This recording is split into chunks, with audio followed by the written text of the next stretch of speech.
السلام علیکم ورحمۃ اللہ۔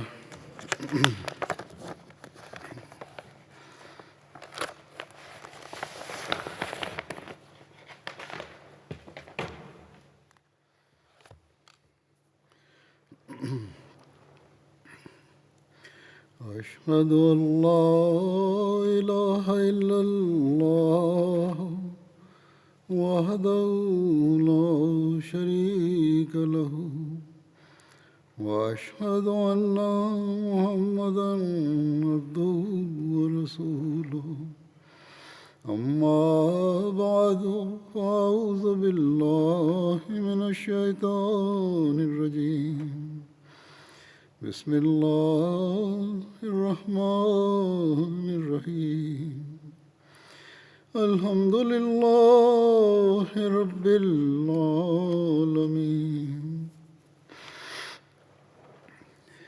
الرحمن الرحيم مالك يوم الدين إياك نعبد وإياك نستعين اهدنا الصراط المستقيم صراط الذين أنعمت عليهم غير المغضوب عليهم ولا الضالين۔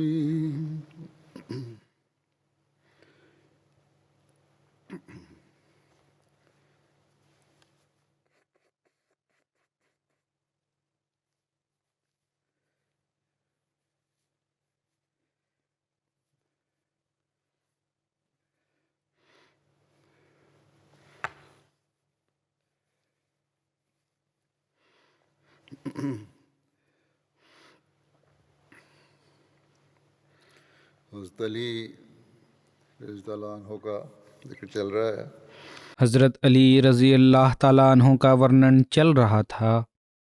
حضرت مصلح موعود حضرت علی کی شہادت کی پرشٹھ بھومی میں ورنن فرماتے ہیں کہ ابھی معاملے پوری طرح سلجھے نہ تھے کہ خوارج کے گروہ نے یہ مشورہ کیا کہ اس اپدرو کو اس پرکار دور کرو کہ جتنے بڑے آدمی ہیں ان کا ودھ کر دو۔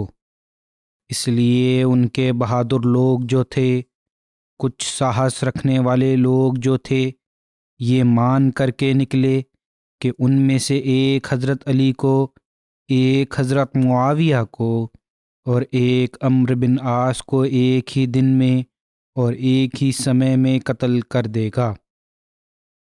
جو حضرت معاویہ کی اور گیا تھا، اس نے تو حضرت معاویہ پر آکرمن کیا، لیکن اس کی تلوار ٹھیک نہیں لگی اور حضرت معاویہ کیول تھوڑے سے زخمی ہوئے۔ وہ ویکتی پکڑا گیا اور اس کے پشچات قتل کیا گیا۔ جو عمرو بن عاص کو مارنے گیا تھا وہ بھی ناکام رہا، کیونکہ وہ بیماری کے کارن سے نماز کے لیے نہیں آئے تھے، اور جو ویکتی ان کو نماز پڑھانے کے لیے آیا تھا، ارتھات اس سمے حضرت عمرو بن عاص کی جگہ اس نے اس کو مار دیا جو آکرمن کرنے گیا تھا عمرو بن عاص پر، اور سوئم پکڑا گیا اور اس کے پشچات مارا گیا جو ویکتی حضرت علی کو مارنے کے لیے نکلا تھا۔ اس نے جبکہ آپ صبح کی نماز کے لیے کھڑے ہونے لگے، آپ پر آکرمن کیا اور آپ بھیانک روپ سے زخمی ہوئے۔ آپ پر آکرمن کرتے سمے اس ویکتی نے یہ شبد کہے کہ ہے علی، تیرا حق نہیں کہ تیری ہر بات مانی جائے، بلکہ یہ حق کیول اللہ کو ہے۔ حضرت علی کی شہادت کی بھوشیہ وانی حضرت صلی اللہ علیہ وسلم نے فرمائی تھی۔ حضرت عبید اللہ نے ورنن کیا کہ نبی صلی اللہ علیہ وسلم نے حضرت علی سے فرمایا، ہے علی، کیا تم جانتے ہو کہ اولین اور آخرین میں سے سب سے برا ویکتی کون ہے؟ انہوں نے کہا، اللہ اور اس کا رسول سب سے ادھک جانتے ہیں۔ اس پر آپ نے فرمایا، کہ پہلوں میں سب سے برا ویکتی حضرت صالح کی اونٹنی کی ٹانگیں کاٹنے والا تھا، اور ہے علی، آخرین میں سب سے برا وہ ویکتی ہوگا جو تمہیں نیزہ مارے گا۔ اور آپ صلی اللہ علیہ وسلم نے اس جگہ کی اور سنکیت فرمایا جہاں آپ کو نیزہ مارا جائے گا۔ حضرت علی کی لونڈی ام جعفر روایت ہے کہ میں حضرت علی کے ہاتھوں پر پانی ڈال رہی تھی کہ آپ نے اپنا سر اٹھایا اور اپنی داڑھی کو پکڑ کر اسے ناک تک اونچا کیا اور داڑھی کو سمبودھت کر کے فرمایا، واہ واہ، تیرے کیا کہنے، تو اوشے خون میں رنگی جاؤ گی۔ پھر جمعہ کے دن آپ شہید کر دیے گئے۔ حضرت علی کی شہادت کی گھٹنا اس پرکار ورنن ہوئی ہے۔ ایک جگہ ابن حنیف روایت کرتے ہیں کہ میں اور حضرت انس اور حضرت حسین حمام ارتھات نہانے کے استھان میں بیٹھے ہوئے تھے کہ ہمارے پاس ابن ملجم آیا۔ جب وہ داخل ہوا تو گویا حسنین نے اس سے گھرنا پرکٹ کی اور کہا کہ تیرا یہ ساہس کہ اس پرکار یہاں ہمارے پاس آئے۔ میں نے ان دونوں سے کہا کہ تم اسے منہ نہ لگاؤ، قسم سے کہ یہ تمہارے ورد جو کچھ کرنے کی اچھا رکھتا ہے وہ اس سے بھی اتیادک بھیانک ہے۔ حضرت علی پر آکرمن کے سمے ابن ملجم کو قیدی بنا کر لایا گیا تو ابن حنیف نے کہا، میں تو اسے اس دن ہی اچھی طرح جان گیا تھا جس دن یہ حمام ارتھات نہانے کے استھان میں ہمارے پاس آیا تھا۔ اس پر حضرت علی نے فرمایا کہ یہ قیدی ہے، اس لیے اس کی اچھی طرح مہمان نوازی کرو اور اسے عزت کے ساتھ ٹھہراؤ۔ یدی میں جیوت رہا تو یا تو اسے ودھ کر دوں گا یا اسے معاف کر دوں گا، اور یدی میں مر گیا تو اسے میرا بدلہ لینے میں قتل کر دینا اور حد سے نہ بڑھنا۔ یقیناً اللہ حد سے بڑھنے والوں کو پسند نہیں کرتا۔ حضرت ابن عباس کے آزاد کیے ایک غلام قسم سے روایت ہے کہ حضرت علی نے میرے بڑے بیٹے کو اپنی وصیت میں لکھا کہ اس ارتھات ابن ملجم کے پیٹ اور گپتانگ میں نیزہ نہ مارا جائے۔ لوگوں نے ورنن کیا کہ خوارج میں سے 3 آدمیوں کو چنا گیا تھا۔ عبد الرحمن بن ملجم مرادی جو قبیلہ حمیر سے تھا اور اس کا شمار قبیلہ مراد میں ہوتا تھا، جو کندہ کے خاندان بنو جبلہ کا متر تھا، اور بکر بن عبداللہ تمیمہ اور عمر بن بقیر تمیمہ، یہ تینوں مکہ میں جمع ہوئے اور انہوں نے پکے وعدے کیے کہ وہ 3 آدمیوں ارتھات حضرت علی بن ابو طالب، حضرت معاویہ بن ابو سفیان اور حضرت عمرو بن عاص کو اوشے قتل کرے گئے۔ جیسا کہ پہلے ورنن ہو چکا ہے، یہ نام ان 3 قتل کرنے والوں کے یہ تھے جس کی گھٹنا حضرت مسلم موعود نے ورنن کی تھی آرمبھ میں، اور لوگوں کو اس سے نجات دلائیں گے۔ عبد الرحمن بن ملجم نے کہا، میں علی بن ابو طالب کے قتل کا ذمہ لیتا ہوں۔ بکر نے کہا، میں معاویہ کے قتل کا ذمہ لیتا ہوں۔ عمر بن بقیر نے کہا، میں تمہیں عمر بن عاص سے نجات دلاؤں گا۔ اس کے بعد انہوں نے اس بات پر ایک ساتھ وعدہ کیا اور ایک دوسرے کو یقین دلایا کہ وہ اپنے چنے ہوئے ویکتی کو قتل کرنے کے وعدے سے پیچھے نہیں ہٹیں گے اور اس سمے تک پہنچیں گے یہاں تک کہ اسے قتل کر دیں یا اس کی راہ میں اپنی جان دے دیں، ارتھات اس حد تک وہ جائیں گے یا تو قتل کر دیں گے ان تینوں کو یا اپنی جان دے دیں گے، واپس نہیں آئیں گے۔ انہوں نے آپس میں رمضان کی 17ویں رات اس ادیشیہ کے لیے نردھارت کی۔ پھر ان میں سے پرتیک ویکتی اس شہر کی اور چل پڑا جس میں اس کا مطلوبہ ویکتی رہتا تھا۔ ارتھات جسے اس نے ودھ کرنا تھا۔ عبد الرحمن بن ملجم کوفہ آیا اور اپنے خارجی متروں سے ملا، پرنتو اس نے اپنے ادیشیہ کو گپت رکھا۔ وہ انہیں ملنے جاتا اور وہ اسے ملنے آتے رہے۔ اس نے ایک دن تیم ارباب قبیلہ کی ایک جماعت دیکھی جس میں ایک عورت قطام بنت شجنہ بن عدی تھیں۔ حضرت علی نے جنگ نہروان میں اس کے پتا اور بھائی کو ودھ کر دیا تھا۔ وہ عورت ابن ملجم کو پسند آئی تو اس نے اسے نکاح کا سندیش بھیجا۔ اس نے کہا، میں اس سمے تک تجھ سے نکاح نہ کروں گی جب تک تو مجھ سے ایک وعدہ نہ کرے۔ ابن ملجم نے کہا کہ تو جو مانگے گی وہ تجھے دوں گا۔ اس نے کہا کہ 3000 اور علی بن ابی طالب کا قتل۔ درہم 3000 ہوں گے اور علی بن ابی طالب کا قتل۔ اس نے کہا کہ اللہ کی قسم، میں تو اس شہر میں علی بن ابو طالب کو قتل کرنے کے لیے ہی آیا ہوں، اور میں تجھے وہ اوشیہ دوں گا جو تو نے مانگا۔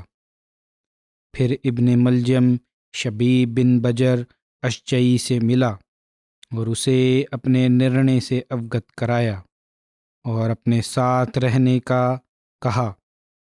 شبیب نے اس کی یہ بات مان لی۔ عبد الرحمن بن ملجم نے وہ رات جس کی صبح کو اس نے حضرت علی کو شہید کرنے کا ارادہ کیا تھا، اشان بن کیسی قندی کی مسجد میں اس سے بات چیت کرتے ہوئے گزاری۔ فجر کے ہونے کے قریب اشعث نے اسے کہا، اٹھو، صبح ہو گئی ہے۔ عبد الرحمن بن ملجم اور شبیب بن بجر کھڑے ہو گئے اور اپنی تلواریں لے کر اس تھڑے کے آمنے سامنے آ کر بیٹھ گئے جہاں سے حضرت علی نکلتے تھے۔ حضرت حسن بن علی ورنن کرتے ہیں کہ میں صبح سویرے حضرت علی کے پاس آ کر بیٹھ گیا۔ اس سمے حضرت علی نے فرمایا، میں رات بھر اپنے گھر والوں کو جگاتا رہا، پھر بیٹھے بیٹھے میری آنکھوں پر نیند آ گئی تو سوپن میں رسول اللہ صلی اللہ علیہ وسلم کو دیکھا۔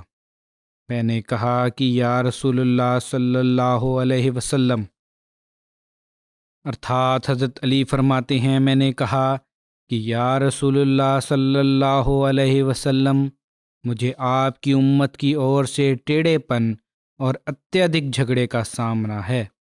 آپ صلی اللہ علیہ وسلم نے فرمایا، ان کے ورد اللہ تعالیٰ سے دعا کرو۔ میں نے کہا، اللہ مجھے ان کے بدلے میں وہ دے جو ان سے بہتر ہو، اور ان کو میرے بدلے وہ دے جو مجھ سے برا ہو۔ اتنے میں ابن نبا مؤذن آئے اور کہا کہ نماز کا سمے ہو گیا۔ حضرت حسن کہتے ہیں کہ میں نے حضرت علی کا ہاتھ پکڑا تو وہ کھڑے ہو کر چلنے لگے۔ ابن نبا آپ کے آگے تھے اور میں پیچھے۔ جب آپ دروازے سے باہر نکلے تو آپ نے آواز دی کہ ہے لوگو، نماز نماز، الصلاۃ الصلاۃ کی آواز دیتے تھے۔ آپ پرتی دن اسی پرکار کیا کرتے تھے۔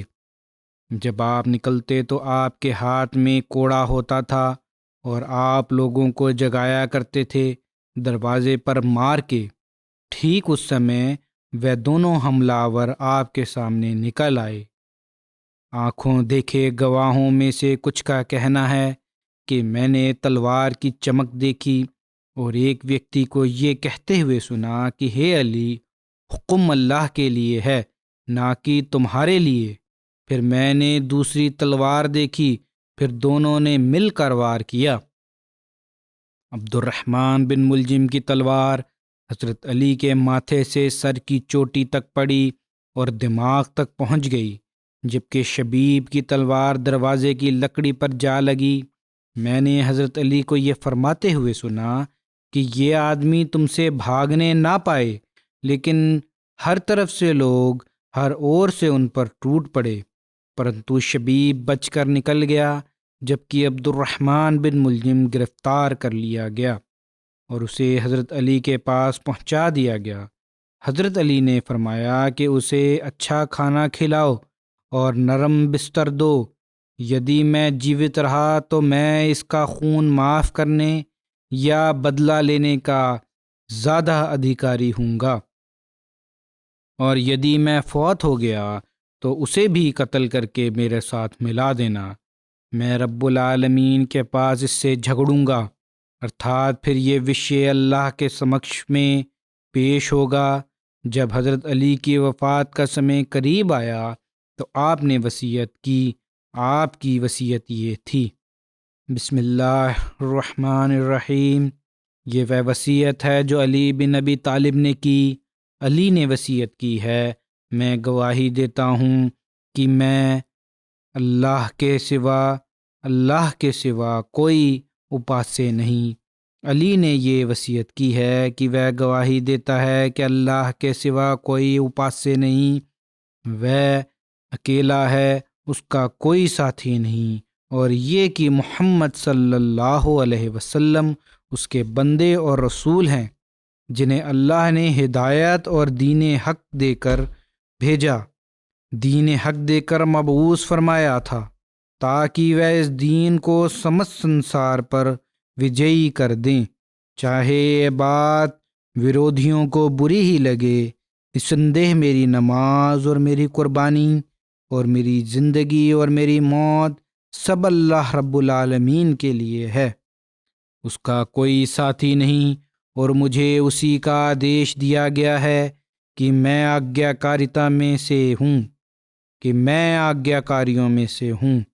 اس کے بعد حسن اپنے بیٹوں کو سمبودھت کر کے فرمایا کہ میں تجھے اور اپنی سمست اولاد کو اور اپنے سمست گھر والوں کو اللہ تعالیٰ سے ڈرتے رہنے کی وصیت کرتا ہوں، جو تمہارا پروردگار ہے، اور یہ کہ تم اسلام کی اوستھا میں ہی دنیا سے ودا ہونا، تم سب مل کر اللہ کی رسی کو مضبوطی سے تھامے رکھنا اور آپس میں جھگڑا نہ کرنا، کیونکہ میں نے ابو القاسم سے سنا ہے کہ آپسی سمبند کی اصلاح کرنا نفل نمازوں اور روزوں سے بہتر ہے۔ بڑی اہم بات ہے، اسے یاد رکھنی چاہیے کہ آپسی سمبند کی اصلاح کرنا نفل نمازوں اور روزوں سے بہتر ہے۔ آپس میں صلح صفائی سے رہنا، اصلاح کرنا اور کروانا، یہ بہت بڑی نیکی ہے۔ تم اپنے رشتہ داروں کا خیال رکھنا اور ان کے ساتھ حسن سلوک کرنا، اس سے اللہ تعالیٰ تم پر حساب آسان فرما دے گا۔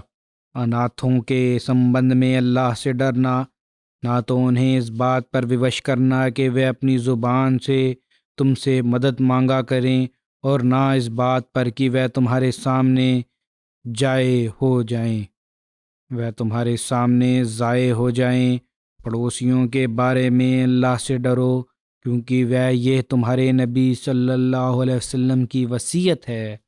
آپ ہمیشہ پڑوسیوں کے حقوق کی وصیت کرتے رہے، یہاں تک کہ ہم نے سوچا کہ کہیں آپ صلی اللہ علیہ وسلم پڑوسیوں کو وارث ہی نہ بنا دیں۔ قرآن کے معاملہ میں اللہ سے ڈرو، قرآن کے معاملہ میں کہیں دوسرے تم پر بڑھوتری نہ لے جائیں۔ نماز کے معاملہ میں اللہ تعالیٰ سے ڈرو، کیونکہ یہ تمہارے دین کا ستون ہے۔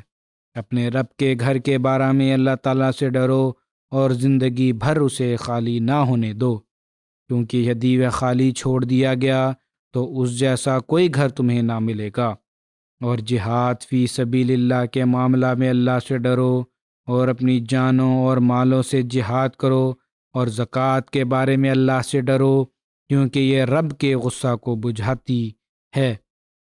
اور اپنے نبی صلی اللہ علیہ وسلم کی ذمہ داری کے بارے میں اللہ سے ڈرو، تمہارے مدھے کسی پر ظلم نہ کیا جائے، اور اپنے نبی صلی اللہ علیہ وسلم کے صحابہ کے بارے میں اللہ سے ڈرو، کیونکہ رسول اللہ صلی اللہ علیہ وسلم نے ان کے حق میں وصیت فرمائی ہے۔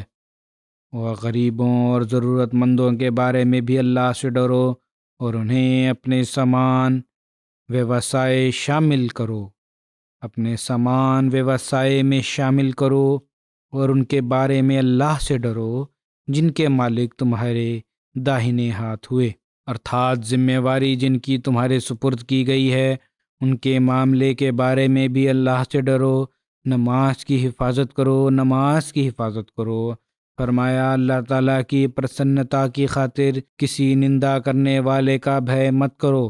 اللہ تعالیٰ کی پرسنتا سامنے ہونی چاہیے، بہت مہتوپورن وستو ہے، وہ سوئم تمہارے لیے کافی ہوگا اس ویکتی کے ورد جو تمہیں کوئی ہانی پہنچانا چاہے اور تمہارے خلاف بغاوت کرے، اور لوگوں سے نیک بات کہو جیسا کہ اللہ تعالیٰ نے تمہیں آدیش دیا ہے۔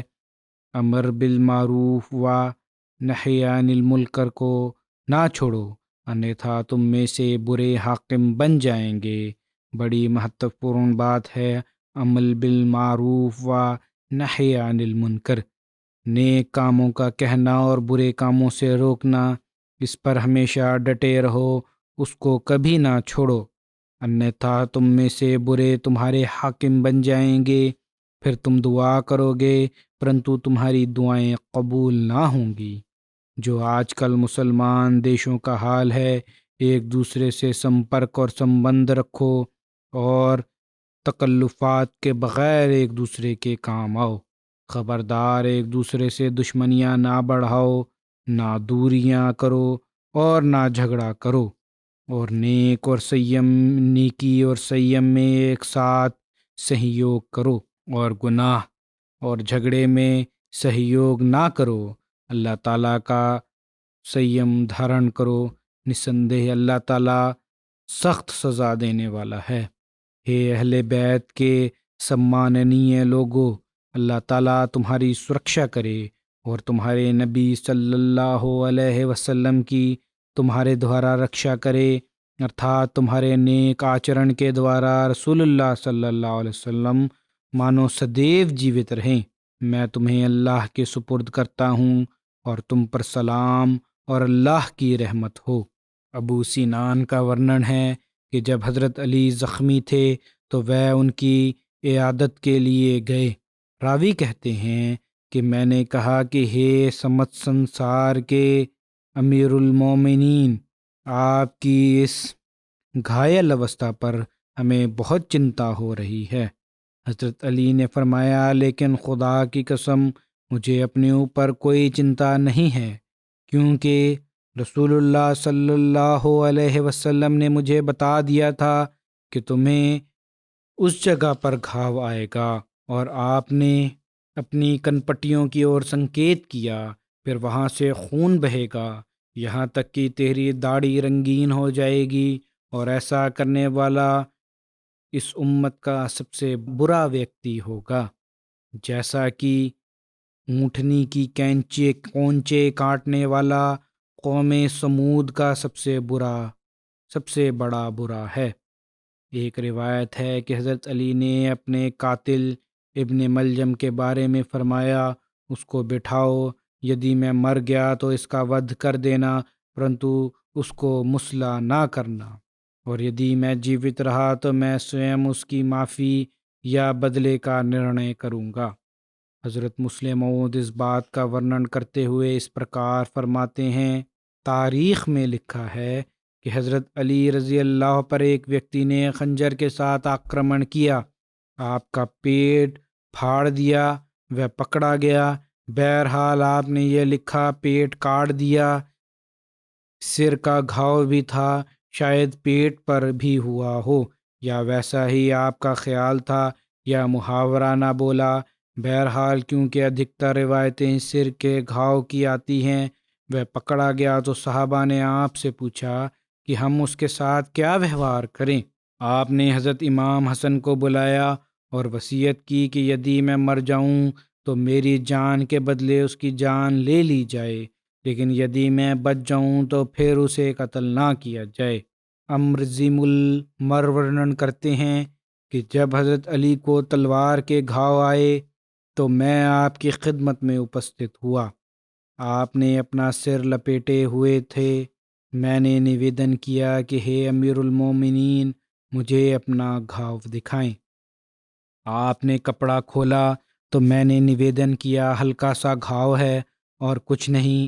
آپ نے فرمایا میں تم لوگوں سے الگ ہونے والا ہوں۔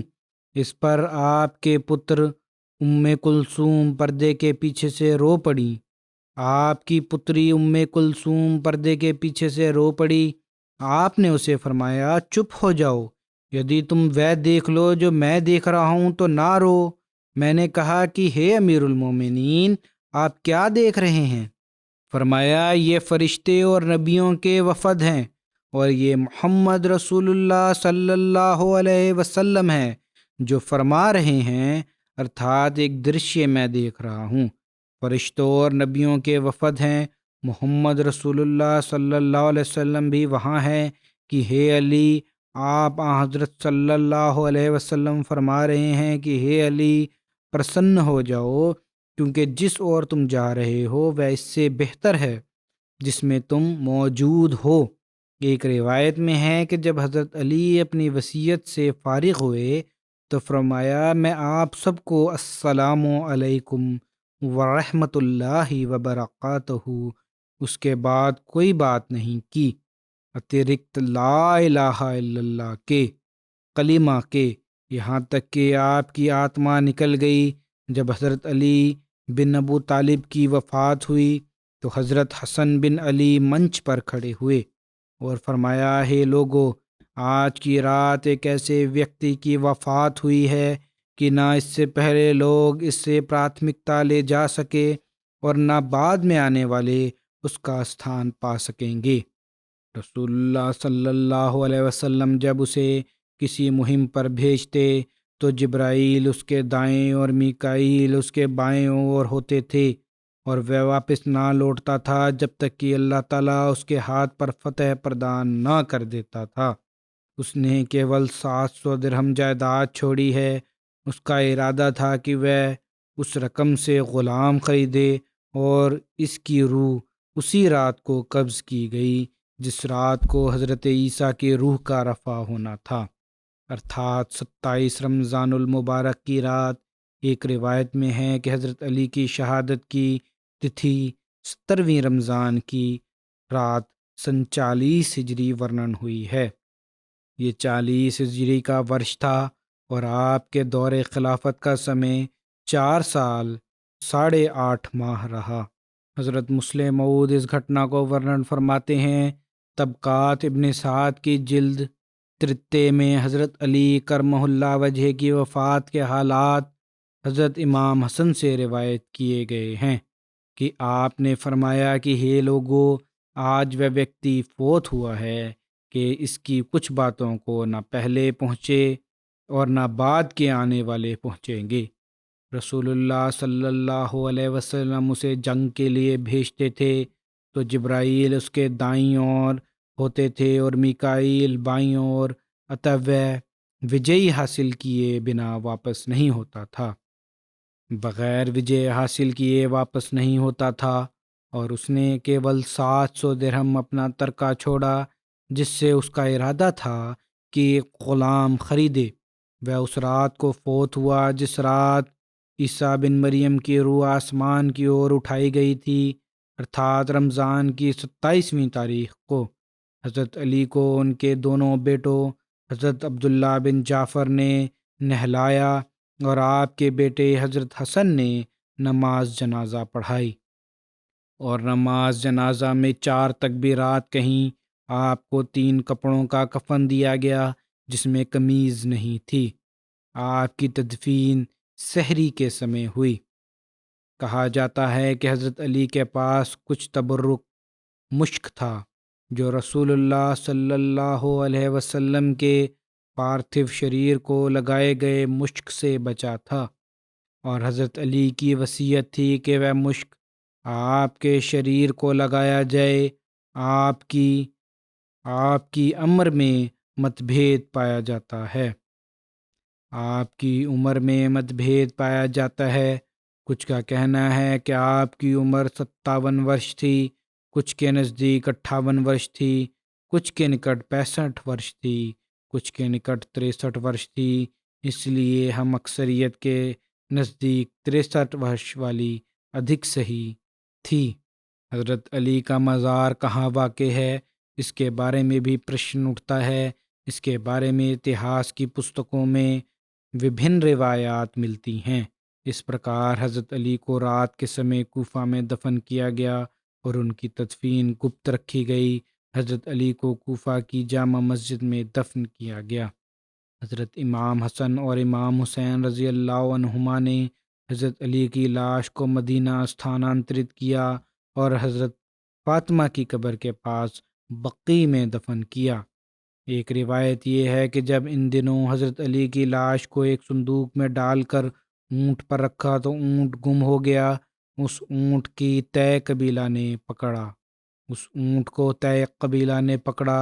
وہ اس صندوق کو مال سمجھ رہے تھے۔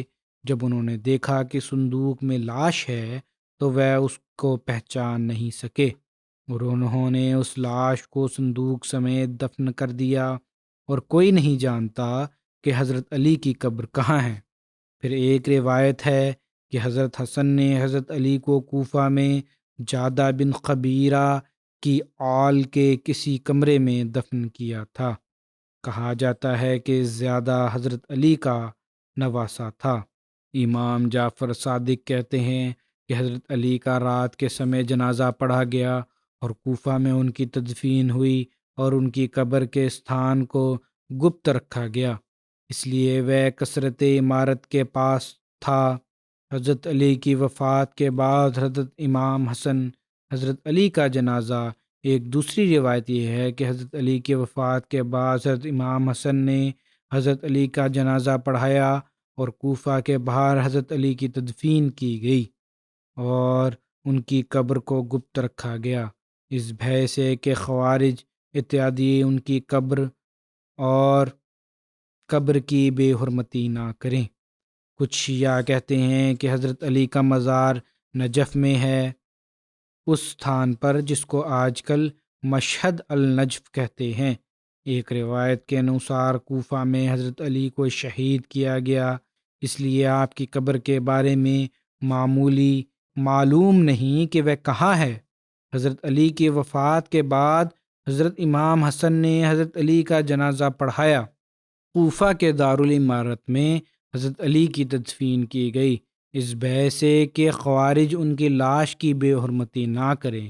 علامہ ابن اسیر لکھتے ہیں کہ یہ روایت پرسدھ ہے، اور جس نے یہ کہا کہ انہیں جانوروں پر رکھا گیا اور وہ اسے لے گیا اور کوئی نہ جان سکا کہ وہ جانور کہاں چلا گیا، اور یہ صحیح نہیں، اور اس نے اس بارے میں تکلف سے کام لیا ہے جس کا اس کو کوئی گیان نہیں، اور نہ ہی عقل اور نہ ہی شریعت اس کا کارن پرستت کر سکتی ہے، اور جو ادھکتر جاہل رفاوض یہاں عقیدہ رکھتے ہیں کہ حضرت علی کا مزار مشہد النجف میں ہے، تو اس بات کی کوئی دلیل نہیں ہے اور نہ ہی اس میں کوئی سچائی ہے، بلکہ کہا جاتا ہے کہ وہاں تو حضرت مغیرہ بن شعبہ کی قبر ہے۔ ابن امام ابن تمیہ کہتے ہیں کہ نجف میں مشہد کے نام سے جو استھان ہے، اہل علم اس پر سہمت ہیں، وہ حضرت علی کی قبر کا استھان نہیں بلکہ حضرت مغیرہ بن شعبہ کی قبر ہے۔ اہل بیت، شیعہ اور انیہ مسلمانوں نے کوفہ میں ان کی حکومت اور 300 سال سے زیادہ بیت جانے کے اترکت کبھی اس بات کا ورنن نہیں کیا کہ یہ حضرت علی کی قبر ہے۔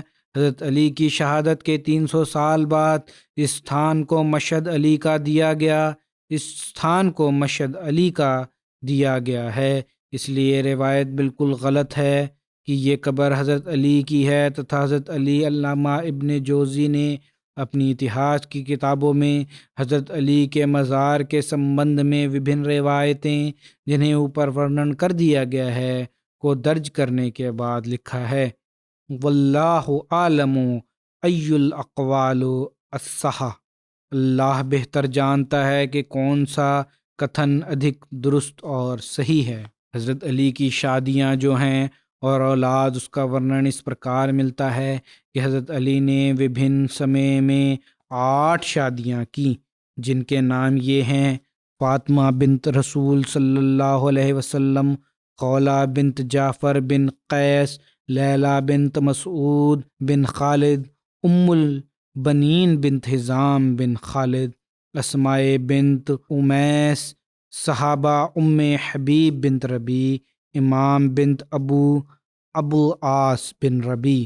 یہ حضرت صلی اللہ علیہ وسلم کی پتری حضرت زینب کی بیٹی اور نبی کریم صلی اللہ علیہ وسلم کی نواسی تھیں۔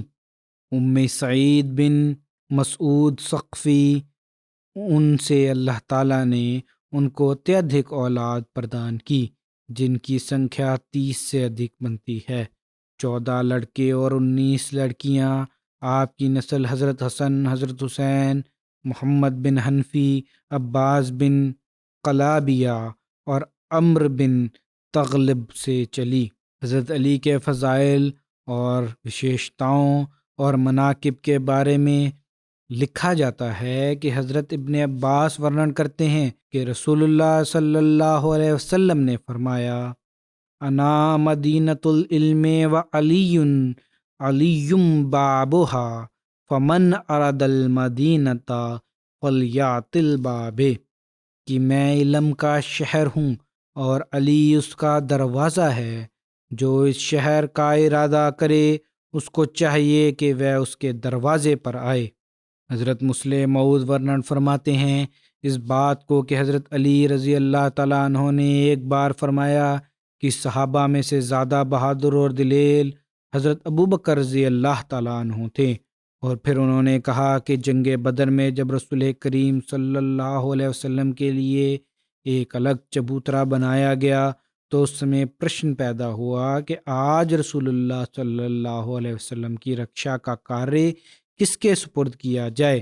اس پر حضرت ابوبکر رضی اللہ تعالیٰ عنہ نے ترنت ننگی تلوار لے کر کھڑے ہو گئے، اور انہوں نے اس اتیادک خطرے کے افسر پر نہایت دلیری سے آپ کی سرکشا کا کرتویہ پورا کیا۔ اسی پرکار احادیث میں آتا ہے کہ رسول کریم صلی اللہ علیہ وسلم نے ایک بار فرمایا: انا مدینۃ العلم و علی بابھا، کہ ارتھات میں علم کا شہر ہوں اور علی اس کا دروازہ ہے۔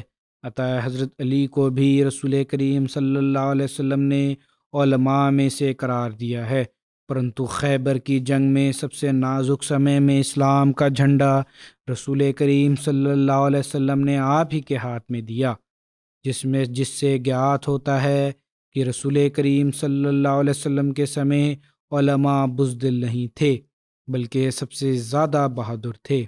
یہ ورنن آپ فرما رہے ہیں علماء کی بہادری کا، اس وشے میں یہ گھٹنا ورنن فرمائی۔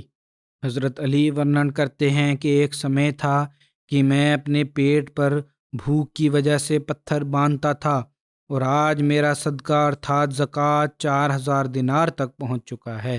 ایک روایت میں 40,000 دینار کا ورنن ہے۔ ابو بحر اپنے ایک استاد سے روایت کرتے ہیں کہ انہوں نے کہا کہ میں نے حضرت علی کو موٹی تہبند پہنے دیکھا۔ آپ نے فرمایا: میں نے یہ 5 درہم میں خریدی ہے، جو مجھے اس پر 1 درہم کا لابھ دے گا میں اسے یہ بیچ دوں گا۔ راوی کہتے ہیں کہ میں نے حضرت علی کے پاس کچھ درہم کی تھیلی دیکھی تو آپ نے کہا: یہ ینبوع کی جائیداد میں سے ہمارے بچنے والا نفع ہے۔ ینبوع ایک بستی ہے جو مدینہ سے 7 منزل دور تھی، ساحل سمندر کی اور استھت ہے۔ آپ کی انگوٹھی پر، حضرت علی کی انگوٹھی پر اللہ مالک خدا تھا کہ اللہ ہی بادشاہ ہے۔ جمی بن عمیر ورنن کرتے ہیں کہ میں نے حضرت عائشہ کے پاس اپنی پھوپھی کے ساتھ آیا تو انہوں نے پرشن کیا کہ لوگوں میں سے سب سے زیادہ رسول اللہ صلی اللہ علیہ وسلم کا کون پریہ تھا؟ حضرت عائشہ نے فرمایا: فاطمہ۔ پھر سوال کیا گیا کہ مردوں میں سے؟